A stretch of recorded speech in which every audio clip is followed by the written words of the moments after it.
E aí, pessoas, vamos ver como é que foi feita a pintura desse Sub-Zero e dessa base. O Scorpion não, porque o Scorpion eu já tinha de uns passados, aí eu reaproveitei ele e criei esse diorama aí, que eu tava querendo fazer um diorama dentro desse cubo, entendeu? Aí é uma coisa meio louca aqui, logo depois da vinheta.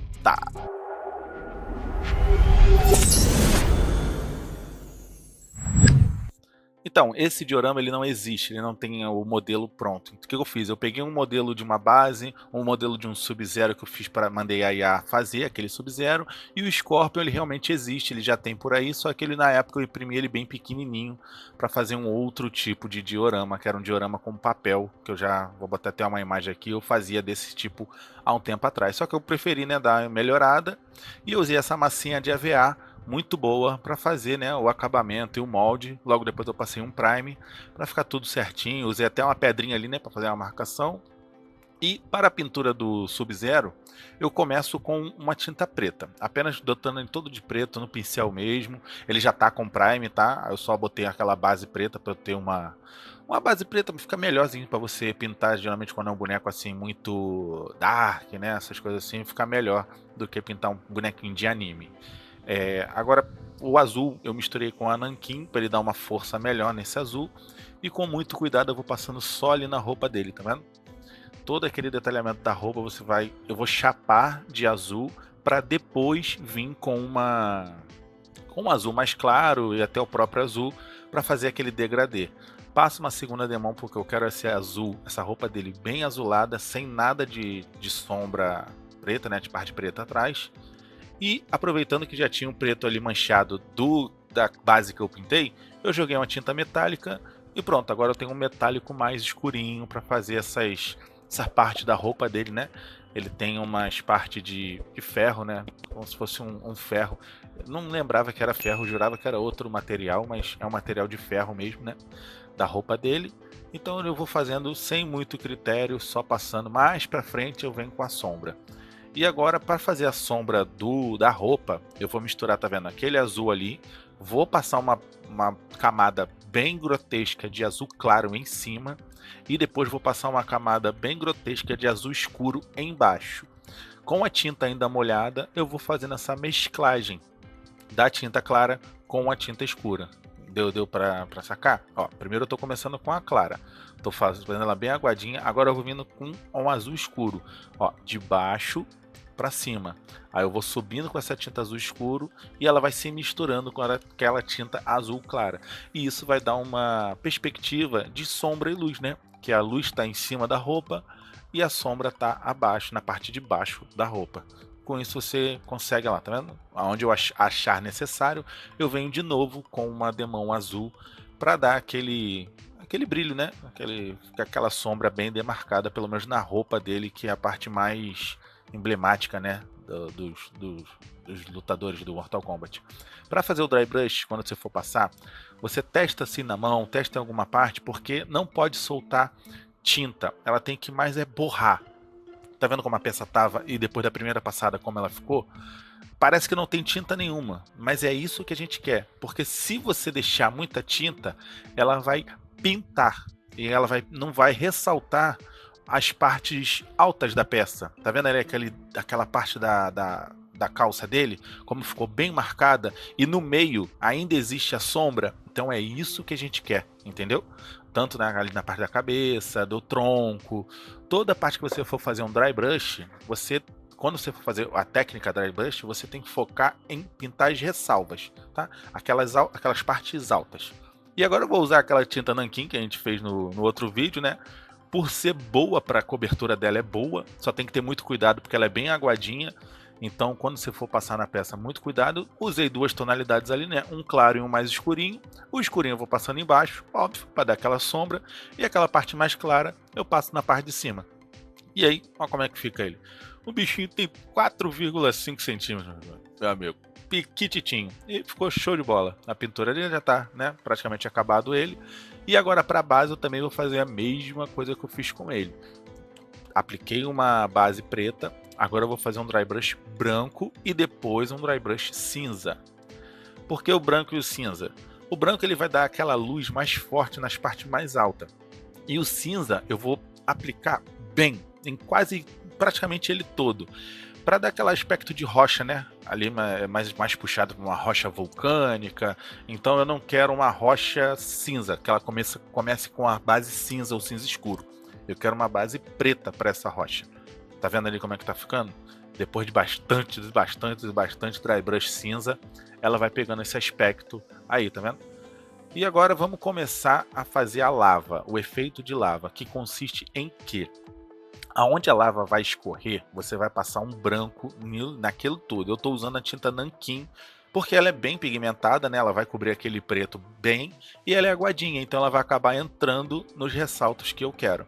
Depois do branco pintado, você vem com laranja. As 3 cores que você vai usar, vai ser as 3 não, 4, né, no caso. O branco de base, laranja depois, amarelo no meio, tá vendo o amarelinho no meio, e o vermelho nas pontas, sendo que esse vermelho você pode aplicar como dry brush ou também com um pincelzinho assim, ressaltando aquelas partes vermelhas que seria as partes externas da pedra, porque essa pedra ela tá quente, tem uma lava passando por ela. Então você tem que dar o aspecto de quente nessa peça. Tá vendo ali? O meio amarelo como fica bem brilhoso, contrastando, né, com o vermelho externo. Ó, agora eu tô aplicando um pouquinho de vermelho com washzinho vermelho, um vermelho bem diluído, para que ele ressalte, né, aquele calor na pedra ao redor dela. Agora, como não é uma peça que não existe, né? Eu tô fazendo a montagem ali dela, vendo aonde que ele vai pisar, para fazer o quê? Eu quero botar um chão de gelo, já que o Sub-Zero, né? Ele tem aquele poder de gelo dele, que ele bota no chão. Eu quero meio que simular esse gelo. Ah, mas tem lava e gelo? Meu irmão, é Mortal Kombat, filho. Você tá doido? Daqui a pouco bota um rio verde aí do Reptile, sei lá. Mas, enfim, vou jogar um azul, um branco, né, no caso, e agora uma diluição de azul escuro com azul claro. Tô aproveitando, né, o próprio azul da roupa dele. E vou ali misturar bem. Porém, eu vou passar no branco dele seco e o azul eu vou espalhar além do branco, para dar aquele efeito de que o gelo está se dissipando, entendeu? Ou misturo um pouquinho até de branco ali para dar uma claridade maior nesse centro, que é onde vai estar o pé dele, que o gelo vai ser mais forte, e ao redor o gelinho vai ser ele mais, né? Tá vendo ali que eu tô forçando a tinta para fora e ela tá acabando não cobrindo tanto? Essa é a ideia.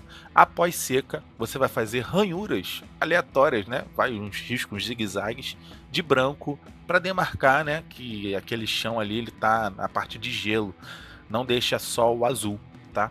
Vai fazendo umas ranhurinhas assim com branco para você dar aquele aspecto de gelo, né? Que quando o gelo se expande, ele deixa também umas marcas brancas. Tudo isso você vai olhando na realidade mesmo. Você olha imagens de gelos para você ter uma noção de como você vai replicar esse gelo. E isso se aplica para lava, um canhão de plasma verde. Tudo isso você tem que ter uma noção do que você está fazendo. Então você olha imagens para ver o que você vai ter que replicar. Eu vou usar essa plata da Vallejo, ela é muito boa, ela é uma das tintas da Vallejo que eu indico, né? Eu já falei que não há necessidade de ter todas as tintas da Vallejo, mas essa é uma que eu gosto porque ela tem um prata muito bom. Que é aquilo, né, que eu falei, se for uma cor especial, aí vale a pena você ter. E agora eu vou fazer como se posso falar, uma dissipação do gelo com um azul bem washzinho, bem clarinho, bem diluído, para que ele não pinte. Eu quero que ele manche a parte externa daquele gelo ali, entendeu? Para dar como é que eu posso dizer? Um efeito maior de que esse gelo está se dissipando no decorrer de que ele vai, né, expandindo. Tá vendo? Para que ele não acabe do nada, né? Ele vai dar aquele efeito de que o gelo está acabando. E agora eu vou adicionar a iluminação nesses espinhos por conta da lava. A lava ela cria uma claridade. Então eu vou com branco primeiro, né? Vou atacar um branquinho nas peças, né? Não na lava e não na rocha, apenas nas peças que são essas cores. Vou começar com o vermelho, deixando esse vermelho pegar bem assim além do branco. Tá vendo que ele tá pegando no branco e tá pegando também acima do branco. Depois eu vou vir com o laranja. Já esse laranja eu vou focar mais perto da lava, entendeu? Perto da lava, pegando no vermelho, pegando no branco, só que pegando também mais próximo à lava, tá vendo? Eu miro o aerógrafo mais próximo daquela rocha. Se pintar a rocha, não tem problema. Mais pra frente a gente vai dar uma outra demãozinha aqui de preto para dar uma escurecida nessa rocha. Pode ser com dry brush ou pode ser com um pincelzinho direto. Daqui a pouco vocês vão ver, então calma. Agora com o dry brush preto eu vou escurecendo um pouco essa rocha do que eu possa ter errado com o aerógrafo. Então, tá vendo? A rocha, por mais que ela fique avermelhada, você não pode expandir tanto essa vermelhidão. Então eu vou quebrando um pouco ali, vou adicionando mais sombra nesse espinho, para que essa lava ela não fique tão absurda, né? Tão fora do comum. E agora eu vou fazer a colagem dessas peças do Sub-Zero e depois também do Scorpion, para que eles fiquem parecendo que estão numa luta ali, né? Que o Scorpion esteja aplicando um golpe nele. E agora o pezinho do Scorpion e os pezinhos do Sub-Zero, eu decidi fazer um efeito, né, de lava para o Scorpion, que ele é, né, característico de lava. E para o Sub-Zero eu vou fazer o efeito de gelo. Então eu começo naquela mesma ordem. Branco, venho com um laranja. Não tem problema se esse laranja ultrapassar o branco, tá? Depois amarelo no centro, que vai dar aquele efeito de onde o fogo está se iniciando, né? Que é no pé dele. Então eu vou adicionar um amarelo bem no centro ali do pé dele, entre o pé e o laranja, tá vendo? E o vermelhinho nas extremidades, tanto do chão quanto da perna dele também. Mais pra frente eu vou fazer o efeito da perna dele. Ó, ali eu achei que estava muito claro e não condizia, aí eu adicionei um pouquinho de preto wash, aquele preto bem molhadinho. Eu não quero também que ele escureça totalmente a rocha, tá vendo? Ah, mas o dry brush que você passou? Ah, o dry brush tá ali, ele tá mais pro centro, entendeu? Eu não quero que aquela cor de vermelho se expanda tanto. Agora eu vou fazer um washzinho no pé deles para poder adicionar o... Eu fiz na base, né? A base do Scorpion não estava feita, só do Sub-Zero. Agora eu vou adicionar um washzinho da cor branco e depois um wash da cor que condiz, né? O do Sub-Zero é azul. Eu vou passar esse washzinho azul de baixo, onde está o branco, subindo até a meia do pé dele. E o do Sub-Zero é a mesma coisa, já está com branco ali, no pé, antes era na base. Agora eu vou passar o amarelo, né, aquele washzinho amarelo, depois um washzinho laranja e por fim, lá em cima de tudo, eu vou passar um washzinho vermelho. Ó, tá vendo que eu tô até aproveitando o vermelho e o amarelo ali para criar um laranja. Não utilizei aquele laranja, né, que eu utilizei antes. Fiz a própria mistura ali, já que eu ia utilizar o vermelho. Acabei utilizando ele ali de novo. Dou uma reforçada nesse amarelo de baixo para ele ficar, e no azul também, para ele ficar bem condizente assim o calor e o gelo, né? Que sai do pé deles, não o chão que está criando esse calor, mas sim o pé deles. Agora um washzinho vermelho, né? Subindo bem, tá vendo? Vou subindo bem com esse washzinho vermelho para dar a impressão de que a perna dele também é quente, tá calor aquela perna. Tá vendo? Isso vocês vão aplicando em qualquer peça. Você pode aplicar esse efeito de calor em qualquer peça.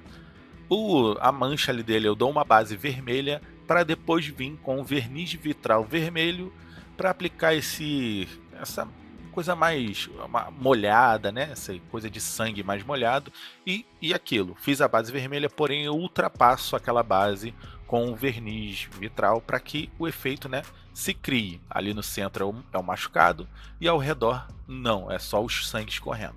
Aplico um verniz da Acrylex mesmo, fosco. E agora eu venho com o Chan, que eu falo em todos os meus vídeos.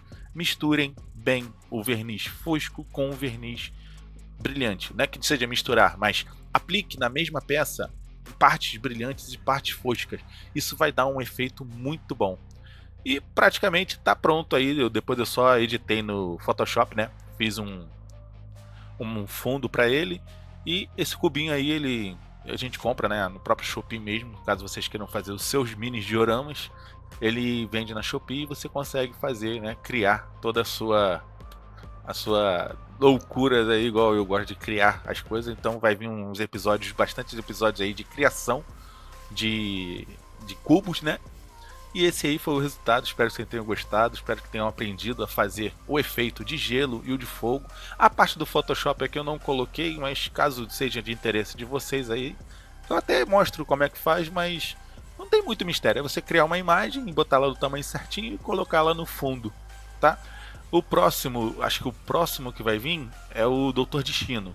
Aí eu vou explicar também como é que eu fiz a pintura dele, toda a pintura dele. A arte dele, já quem acompanha no Instagram lá já viu no Stories. Mas aí no decorrer das semanas aí eu edito e faço o vídeo dele aqui pro YouTube, tá bom? Valeu, galera. Até isso. O vídeo não ficou tão longo, eu acho, né? Com um pouquinho, 15 minutos. Tá bom, né? Deu pra aprender legal. Então é isso. Até a próxima. A gente se encontra no próximo vídeo. Valeu. Fui.